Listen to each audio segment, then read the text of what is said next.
they would kick us off. I guess they didn't want to actually have all those viewers. But LiveLeak reached out to us a few years ago for our Bilderberg coverage and said, we'll give you the streams you need. So we'll have LiveLeak coverage from Austria with our 3 reporters, if they're able to get in. They're on some of the InfoWars channels that are on LiveLeak. In fact, we should probably today go to some of those channels and give people those addresses, but they'll be embedded at Infowars.com and PrisonPlanet.com. And Hayden is involved in TV production as well over in the UK, and I appreciate him coming on. LiveLeak is a UK-based video sharing website that lets users post and share videos, founded in October of 2006 by a team responsible for the Orgish.com shock site. It aims to take reality footage, politics, war, and other world events and combine them with the power of citizen journalism. LiveLeak.com. What I like is they haven't censored us. I mean, we wouldn't even be putting anything profane or violent up on some of the other streaming sites, and it was like government or something would have them shut us down. And it happened over and over again with other services. We've finally gotten to a point where YouTube isn't censoring us too much. I think that's because they're in competition now with Facebook video that's starting to rise. But it's good to have independent groups out there. Hayden, thank you for coming on with us, liveleak.com. I know you're read up on the attacks on free speech globally, TPP, and more. But first off, for folks that don't know who you are, tell us a little bit about your worldview and what you think is happening right now on the planet. Well, you kind of have to use your language carefully a lot of the time, but it's quite simple that where TPP and TTIP are concerned, what we're looking at is a corporate takeover of sovereign nations. There's no other way to put it. If you boil it down, that's all it is. Our sovereign nations are going to hand over their ability to rule themselves to corporations willingly. It's incredible. Wow, your Skype is amazing. Is it? Oh, good. Usually for us and for the show, it doesn't work at all, so I'm very pleased it's working now. Well, fantastic. You're involved not just in LiveLeak that you co-founded. You produce other shows and things. I mean, let's face it, you're kind of battling the New World Order, aren't you? In our own little way. I am a director of a very small media company. We provide services to small, medium businesses who can't traditionally afford those sort of services. We're even trying to get a campaign up and running for that. But on the side, because we have this equipment, this knowledge, we've decided that we need to reach out to people like Richie Allen, who is one of the first shows, and help people who are passionate about these sort of things and who have a belief in something, whether we agree personally or not, completely irrelevant, much like LiveLeak, and provide them with a platform to be heard. Well, that's true renaissance, though. Just providing a medium for true censorship-free freedom, that ends up helping almost every time.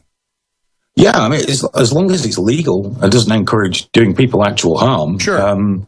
Whether I agree or not, like I say, it's completely irrelevant. I don't have to agree with people to support them. Seems in this day and age, there's a lot of you're with us or against us sort of thing. But I support people I disagree with almost constantly. But isn't that what it's about? If you don't, you're playing somebody else's game. Well, that's a classically liberal view, the opposite of the modern liberal and conservative paradigm. Let's get into TPP and now new documents from WikiLeaks. It's even worse than we thought. All of our private data just turned over to multinationals. These corporations are really arrogant. I mean, how do they think they're going to get away with this long term, ruling us from secret? Because our, air quotes, leaders will allow it. Powerful lobbyists have been working on this for a long time. Let's be honest. Everybody's favorite alternative news kicking boys, Monsanto, they tried to release certain products in Europe and they were told no. Unusually, there was no fight. They just backed off because they know TTIP's coming and they can just sue the hell out of nations until nations can't afford it. By the time people realize what this actually means, because it's such a, let's face it, for the mainstream viewer, it's an incredibly dull sounding topic, isn't it? Especially when you've got Bruce Jenner in the news with his smashing new pair of breasts. Much more interesting than TPP. And by the time people realize, like most of this type of legislation and a lot of the creeping, horrific legislation we've got coming around the corner in the UK, It's too late. And generally, people are quite apathetic now. Man, you ought to do a show of your own. I mean, I know you do some. You got a great radio voice and also a great brain when it comes down to this, because you're just calmly laying out in like a minute or two what I've been screaming about, for hours. Yeah, but I get upset. It's so Orwellian and surreal that foreign mega corporations can be trying to make my life go under them, and I can't even see what they're secretly doing, and the mainstream media acts like that's okay. I mean, that is just crazy. Where do you think they're going to go next if they get away with this? Well, Alex, here's the thing. It's not even, not to contradict, it's not even really Orwellian. It's more Huxley. It is, yeah. They're making it seem like a wonderful thing. And people going, oh, that's nice. You're right, it is Huxley, because Huxley, it's making tyranny look sexy. That's what it's all about. 1984, it's tyranny. They're protecting us, Alex. They're protecting us from people that hate our freedoms. Luckily, those people shouldn't hate us much longer, because we don't have a hell of a lot of freedoms left. Yeah, Bush always said they attack us because they hate our freedom. Then why are they attacking our freedom? Why is the government killing our freedom? Yeah, well, because they want everyone to love us. I mean, that's how they sell everything now, isn't it? We'll protect you from terrorists. Don't worry, we'll touch you at the airport. We're protecting you from terrorists. We're going to read all your emails. We're protecting you from terrorists. Everything we do. No, you don't need freedom. You don't need freedom because we're protecting you from terrorists. Alex, I come out my house every day. I go to a corner shop, there's an Asian guy there, never blown up once. I've not seen a single member of the Taliban or ISIS on my road, and I don't think it's because we're fighting them over there or because the government have taken my freedoms. It's just this sale of fear so they can grab everything we've got that's ours. Well, that's it. And then trying to create a real radical threat, they fund ISIS and other groups. Here's the headline from yesterday. U.S. now claims Assad working with ISIS, Infowars.com. U.S. changes narrative after Pentagon report proves ISIS to be Western-backed. And then the U.S. Embassy tweeted, reports indicate the regime of Assad is making airstrikes in support of ISIL, the Islamic State of ISIS, against Aleppo, aiding extremists against Syrian population. That is Orwellian. That is war is peace. I mean, that is crazy. Anyone with a pair of eyes can see that Assad and ISIS have really gotten along well over the years. It just begs belief. People are going to read this. It's like when the situation in Syria first really got going, we were being sold the narrative through the media that it's Assad, the bad guy. Fair enough, not the nicest of rulers, and it was a popular uprising. Let's arm the. These aren't the extreme extremists. These are the not quite so extreme extremists. These are our friends. We helped create ISIS, and we empowered them, and we were being sold this narrative that they were the good guys. And on Live Leak, very early in the conflict, we started getting a lot of footage, which very clearly spelled out that there were no good guys in this conflict. And now, look at what it's grown into. And we've had people like Tony Blair, the Middle East peace envoy, saying, no, we didn't. We're not responsible for ISIS. Yeah, of course we are. Well, I even predicted 2 years ago, before they even made up the name ISIS out of Al-Qaeda, that when they were done, they would claim that Assad was with the bad rebels, which are the majority of the rebels, and now they've done it. I mean, ISIS, the Salafists, Al-Qaeda, same group, through Saudi Arabia, have been trying to overthrow Assad for 5 years, who is a reformer compared to his dad. He's not an angel, but compared to ISIS, he is. People can live in peace, all different religions. They're wearing suits and ties. You can listen to whatever music you want. You can get a beer. I mean, that's more freedom than what we see under these crazy people. And they've got the nerve now to. I just can't believe that our government is now saying Assad is with ISIS. Do you think they're testing to see if we're dumb, or will people buy this? I think they know people. When they're sat at home in the comfort of the chair, like in the UK, watching Britain's Got Talent, the biggest story in the newspapers last week was that a dog won a talent show. They don't care. You sat at home, your life's okay. Remember, most people, TPP, they won't even notice it until it really gets its teeth in, or TTIP. They won't really notice it. Their lives will kind of continue on a groove. It's not that the sheep. Most people want to get up, go to work, go home, spend time with the family, like I'm sure you do, I know I do. But you don't tend to think generational. I'm terrified. I've got a 3-year-old son. I'm terrified that he's going to grow up in a world which has been spelled out by our dear leader over here in the UK, where you can't say anything. Oh, yeah, tell folks about Cameron's latest statement that is Orwellian. I mean, the quote is so insane. And this is the best part. Okay, I can't quite exactly. I don't have it in front of me. We can pull it up, but yeah. Essentially, they're going to clamp down on non-violent extremism. Ask them what it is. They're kind of vague, but one example he gave, and if this isn't terrifying, I don't know what is. 9/11 conspiracy theories are an example of something that could lead people to terrorism. Now, I think, personally, he's making quite a leap there because I don't think it's good. But even if it did, if 1 or 2 people turn to terrorism after religiously following 9/11 conspiracy theory websites and the like, is that worth criminalizing the millions of people who are interested in the topic?